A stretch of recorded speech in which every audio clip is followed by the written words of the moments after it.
Now we return to the situation in Thailand. We are now joined by Tony Ridley, Asia Pacific Director of Security Services at International SOS. Now Tony, thanks for joining us. We've been receiving reports of a deteriorating security situation in Bangkok. Just from your people on the ground throughout Thailand, just how bad are things there?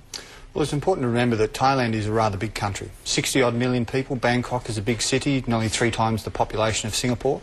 There are very, very specific locations where there have been outbreak of violence. There have been disruptions to the normal way of life, and increasingly we're seeing pockets build up, such in Chiang Mai and other areas where there is red shirt sympathisers, but by and large it is not widespread throughout the country. It's not even widespread throughout Bangkok. It's very, very local areas, typically where they can get the most amount of profile, where there's tourists, where there has been business district, and this has been a change from previous models where we saw them typically target government or more sort of areas where the government enclaves, such as the military and the police, were concentrated. So this is a big change, but it's still not on a very, very big scale.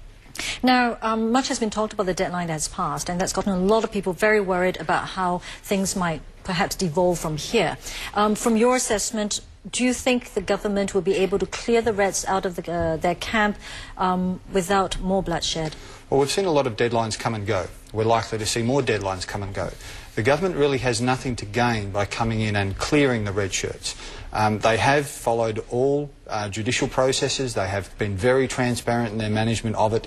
So it's a case of preventing more people joining the particular concentrations that they have at the moment. But really the objective is not to clear everybody immediately, but to seek a peaceful resolution and to avoid any degree of violence. And the government has been very, very good in doing that so far. But again, I mean, given that they've given so many deadlines, like you said, have come and gone, but nothing's been done, what's the effect of that on protesters? Well, it comes down to their sympathy as well. A lot of Bangkok residents, many of the protesters are not even from Bangkok.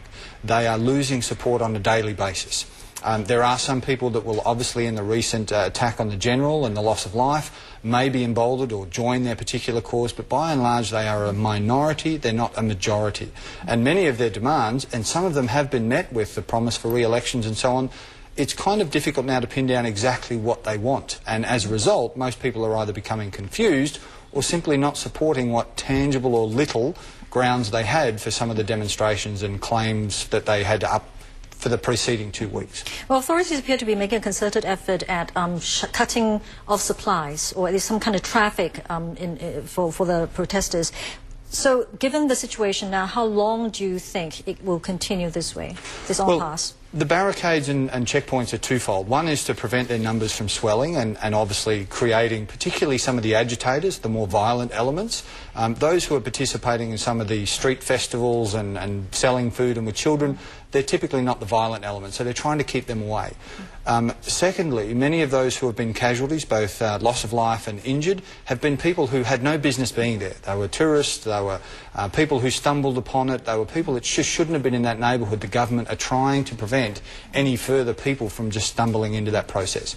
All things being equal, and if they were to dissolve in the next, say, 12 to 24 hours, it would still take between 3 to 5 days to clean up the streets and get everything back to normal.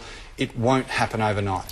Now, for those people who have to be there, now it appears that the protest situation will affect anyone, whether you're staying in some, small bed and breakfast hotel or a luxury hotel like Dusitani. We've seen how their travellers have had to stay in basements. What advice would you have for travellers? Well, it's very geographical in terms of where they're in the proximity of these particular events. And one of the things people should be aware of is any visual signs of change. That is, increase in numbers, any putting up of barricades, any military checkpoints that are being established. You're in the neighbourhood for some degree of disruption. It may even turn violent, as we've seen in the past. But this, again, there are plenty of choices throughout Bangkok. There are plenty of accommodation options, there are plenty of apartment options, and many people are now relocating from those concentrated affected areas to some of the outer suburbs. They're not leaving the country en masse, they're not even leaving the city. They're just moving to more appropriate accommodation, but again, that needs to be an informed choice. It's not out of the frying pan into the fire. They need to look at where some of these events are occurring and move to less affected areas if they are going to stay in the city, or if they're coming into the city, stay in areas where there has been no sign of disruptions or any sign of violence. And there are still plenty of choices to that end. So I know there may be people who are watching us and who might want more specific advice about what areas to avoid. Obviously, Ratchaprasong, Sukhumvit. Yep, Lumpini. those particular areas there, again, because they have high attention value. Much like a child who has to get increasingly more attention by going to extremes with behaviour, we're seeing this with some of the demonstrations as well. They're moving into areas where it's an obvious disruption to people's lives. Many of the hotels, particularly along the riverfront areas, they're totally unaffected. There is plenty of getting in and getting out options all along the river. There's lots of hotels.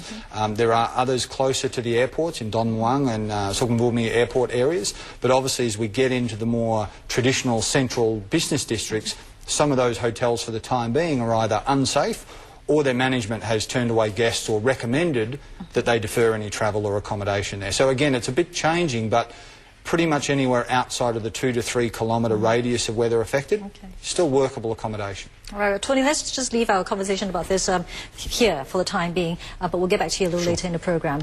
That was Tony Ridley, Asia Pacific Director of Security Services at International SOS, giving us his advice on what to do if you have to travel to Bangkok, Thailand, or Thailand in general.